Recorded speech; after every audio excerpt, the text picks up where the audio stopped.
Happy 2023. I personally celebrate the New Year's during the spring equinox, but I live in America, Gregorian calendar, so here we go. I am a little late on this vlog, on this video, as well as on the blog post, but you can check out the blog post now. It's fully published. So what does 2023 have in store for the collective? First off, with numerology, it is the number of 7, and 7 is a completion. 7 is a highly spiritual number, as the collective will be moving into more of the spiritual realms, into their spiritual practices and spiritual flow. Spirituality will be highlighted during this year.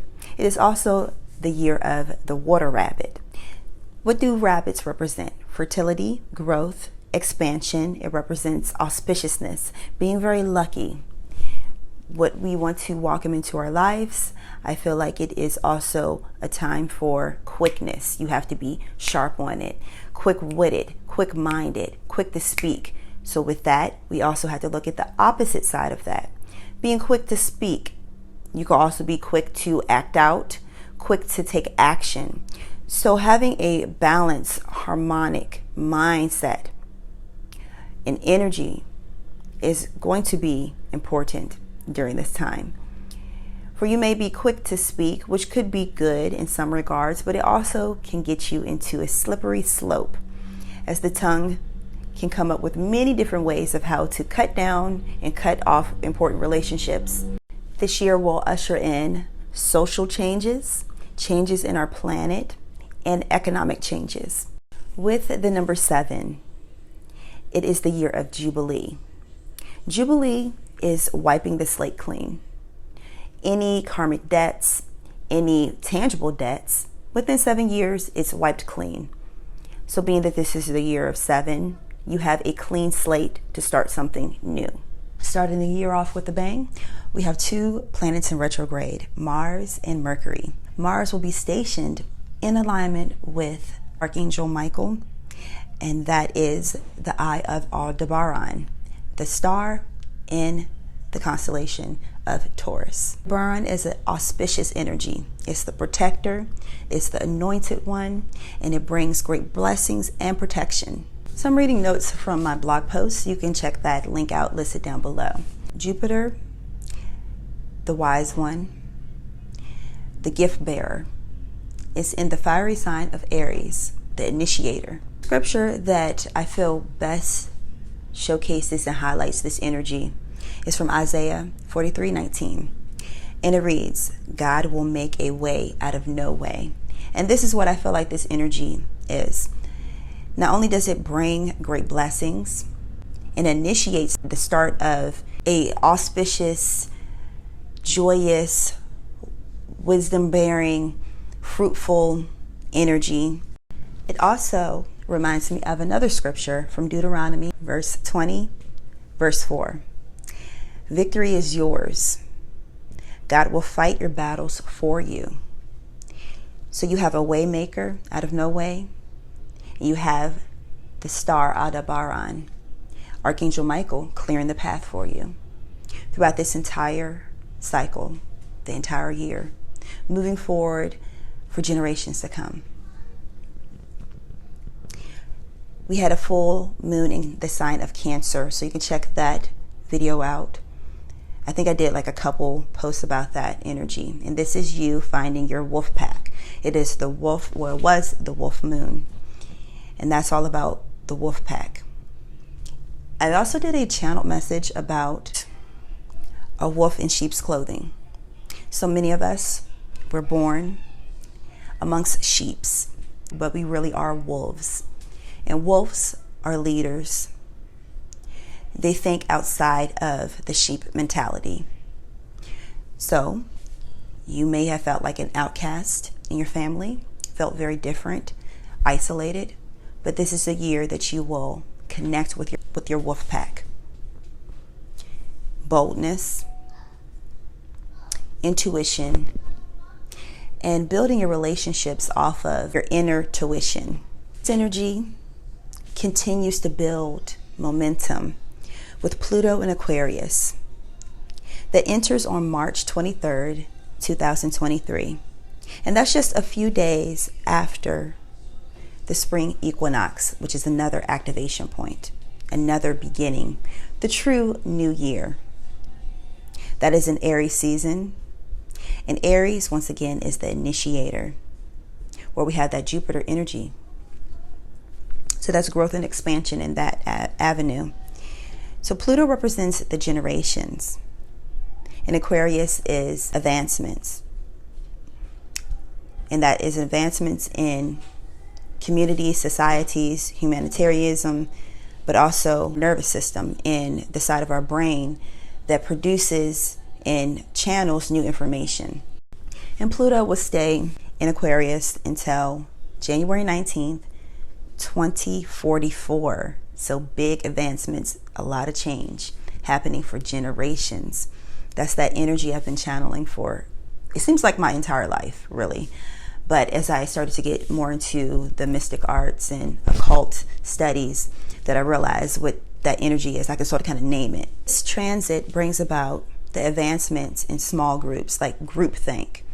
People that think alike, more so, it's like they vibe alike. It's not that just that they have same ideas, like they really vibe alike. They can feel each other's energy, and being that they vibe alike, they think alike, and so they come up with like-minded ideas. We can also see the advancement in small groups, small communities within like larger communities. So this could be on social media, but this could also be within like the world, where people are forming small solar groups. So solar, like they feel each other from the soul, their soul family, and they form these small communities to help bring in this new type of energy and way of how to operate throughout life. Next, we have Saturn in Pisces. So Saturn is like the container. I like to think of it as a container. And Pisces is like the cesspool of just the leftovers. It's like you can pick and choose what you really want. It's almost like a big closet where all these different types of outfits, shoes, accessories, and you can go into that closet and you can pick out this, pick out that, and come out with a completely new look, completely new fashion sense. And this is something that could have never been paired together, like a new style altogether. So this energy takes place on March 7th. It kicks off on March 7th, 2023. And it will remain there until February 2025. So Pisces is about religion and spirituality. And with this transit and with this, whole cycle that's unfolding with Saturn there in Pisces, it's like people that will take different types of spiritual practices, unorthodox spirituality, and make something new, like a new following of spiritual ideas. Almost like how someone came up with, like you have Christianity and you have like all these different branches of Christianity, like that. So they may take the Christian mindset or Kabbalah, fill in the blank, and they may form their own religion off of it, or they may form their own spiritual practice. So people that are coming from an already known spiritual idea and reward. Jupiter moves into the sign of Taurus this year and will remain there until 2024. Okay, so I have here the Great Mother Uproar. So Jupiter, of course, is expansion, and then we have Taurus, the Great Mother, the planet of expansion, abundance, wisdom, and faith, inside of the sign of wealth, money, values, land, and animals, hoofed animals. The Great Mother, she is crying out for healing. So with this transit, I feel like we're going to find new ways of how to heal the earth, new ways of how to protect the animals, new ways of how to advance the technology that we already have to heal the overall world, the world population, the world, everything that is housed in it. This is just the beginning, but it's going to be some type of technology that will come out of this transit. Next, we have Venus retrograde in Leo. So Leo has always been the divine feminine ancestral energy. Divine feminine ancestral healing. It's always been about that for years for me. So from July 22nd to September 3rd, Venus will retrograde in the sign of Leo. This sign is passion, creativity, romance, boldness, and children. Whether male or female, you'll be able to tap into your divine feminine ancestors to receive sacred healing, medicine woman, healing, connecting to nature, herbal medicine. And this ancient practice will help you to be able to heal any ailment in your body, as well as if more people tap into this energy, they'll be able to change medicine, modern medicine for good. If enough people tap into this energy, we will also hear about more stories of divine feminine warriors. And I mean warriors, they may not necessarily be fighters, but people that have overcome, women of the past that have overcome, and even now have overcome some type of trauma. We'll be able to heal that dark feminine energy, which I don't really knock dark feminine energy at all. We'll be able to heal the trauma of the divine feminine collective, and that is everyone's suppressed divine feminine energy, where we both have masculine and feminine energy within us, that the divine feminine energy has been suppressed for so long. She is ready to awaken and come out and be able to help heal. She's the healer, the medicine woman. She's ready to come out and to heal the wounded, the trauma, the inner child wounding, even the physical body wounding. She's also here to help heal any type of self-inflicted wounds, ideas, self-sabotaging behavior and ideas and behavior patterns. On July 17th, 2023, we have the nodal shift from Taurus and Scorpio into Aries and Libra. So strong independent mindsets, strong independent minded individuals stepping to the forefront to help heal the collective wounds surrounding the art of relating. When people have been relationships that have been toxic, that have been perpetuating generational cycles, that this shift will help shift people out of that stale, stagnant energy of wanting to people please and codependency. These will be the independent thinkers that are single and coupled, that will help push a new idea in the way of how we relate to the outside world, whether it be a partner romantically, a partner in class, a partner in work, just partnerships in general. Instead of seeking the validation of others, we will seek the validation of our higher selves. And through seeking that validation from our higher selves, our spiritual connection, through our spiritual journey, that we will find the right types of relationships. People will seek more opportunities to speak freely and openly on how they think and how they feel, what they think and what they feel. And they're not going to really give too much about what people may think about their ideas.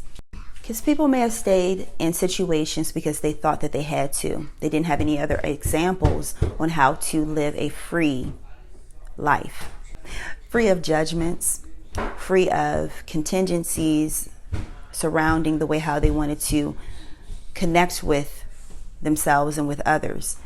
So a lot of that is going to fall to the wayside, so people can really emerge as themselves. So therefore they can find relationships that bring them into harmony, that bring them into harmony with their spiritual expressions and also their creativity.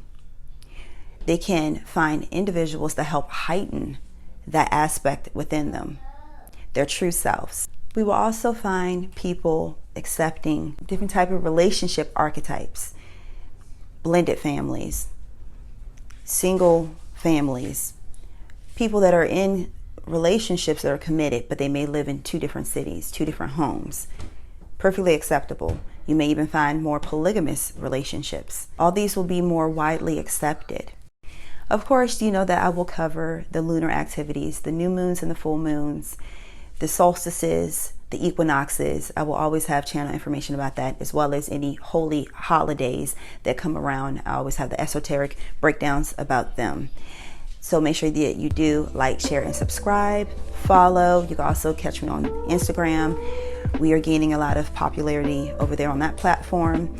And I'm looking forward to this 2023, the year of 7, this lucky, expanding energy, highly spiritual, ready to tap into new levels of spirituality, new spiritual practices. I encourage you to do the same. Go out and explore. You know, we have a lot of this energy that is supporting us, exploring our creativity, exploring our spirituality, and, you know, having fun while we're doing it and learning along the way.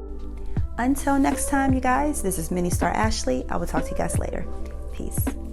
Free of judgment, criticalism, free of judgments,